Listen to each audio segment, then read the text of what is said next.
But listen to this from the Associated Press. You ready? Democratic challenger Paul Davis sought Tuesday to give his campaign for Kansas governor a bipartisan boost by announcing endorsements from more than 100 moderate Republicans who've split with conservative Republican Governor Sam Brownback over education and tax policy. It's not even over so-called social issues. The disaffected Republicans, they're not disaffected. They're putrid. Include outgoing insurance commissioner Sandy Prager, 3 former Kansas Senate presidents, and 3 former Kansas House speakers.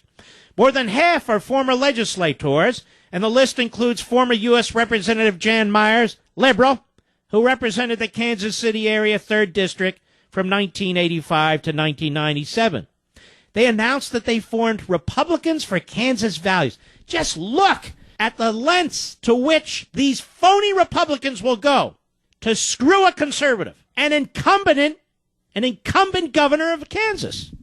Republicans for Kansas Values, because of their concerns about the aggressive personal income tax cuts enacted by Brownback's urging. So let's get this straight. Aggressive personal income tax cuts, much like Jack Kemp pushed for, Reagan instituted. You mean like that? And by the way, apparently passed by the legislature. What a radical this Sam Brown must be, huh? They called the reduction a reckless fiscal experiment and suggested Brownback's administration has been hostile to public education. So what these are, ladies and gentlemen, are left-wing hack politicians, lobbyists, cronies, who live off of big government. And yes, there are such Republicans at the local and state levels as well, many of them, who are now trying to sabotage a sitting Republican governor because of his principled, conservative, free market stance on taxes, and because of his attempts to hold public education accountable. Don't you despise these people as much as I do? I have a Democrat governor in Virginia because of jerk Republicans like this. Oh, we can't support him on the social issues. Oh, we can't support Brown because of his views on fiscal policy, taxes, and education. Oh, we can't. You know what's going to happen? And I'm going to lead the charge one day. We're going to walk away from these people. Apparently, that's what happened to Romney in 2012. Hey, where'd all the voters go? Well, all your schmuck consultants chased them away. And Obama really was easy pickings. Obama should have been easily defeated because of his record. Radical. Failed. Because of his ideology. Radical. Failed. But Romney couldn't put it together. He was only good at trashing conservative Republicans in the primary. And by the way, right now, oh, there's our great Republican juggernaut. He may run again for president. What's he doing? Same damn thing. Backing rhinos, attacking conservatives with a smile. With a smile and his well-kempt hair. Yes, let's go ahead. Let's nominate another guy that's lost. So look at what's going on here in Kansas. Look what's going on here. You have these frauds, these phonies, who are trying to take down a sitting conservative and successful Republican governor in Sam Brownback. And I'll bet every damn one of them supports the senator from Alexandria, Virginia, who pretends to be a senator from Kansas, Pat Roberts, because he's a useful stooge. You're not allowed to support tax cuts. You're not allowed to try and hold public education accountable. You're not allowed, in other words, to try and to improve conditions in your state or in the country. Then you're a radical. And by the way, South Carolina, congratulations. 56% voted for Lindsey Goober Graham in the Republican primary, or as Romney would call it, a landslide. And as I said, a guy that got 46% of the vote, that probably looks like a landslide. But here you go. Ready?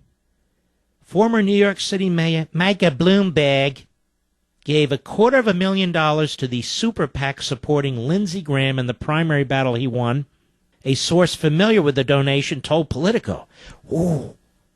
The donation is set to be revealed in financial filings made public Tuesday by the West Main Street Values PAC. The donation, oh, you see that? They use the word conservative to advance a non-conservative candidate, and they use the word values now to attack conservative candidates. Oh, they're for values. Just don't bring up the social issues. For God's sakes, we're for values. Don't bring up values. Anyway, the donation is the second Bloomberg has made in recent months to a Republican incumbent facing Tea Party unrest. Last month, filings showed that Bloomberg donated $250,000 to a super PAC supporting Thad Cochran. So here we have this kook, this absolute kook, this Michael Bloomberg, open borders amnesty, except 16-ounce soda, that's it. No salt, that's it.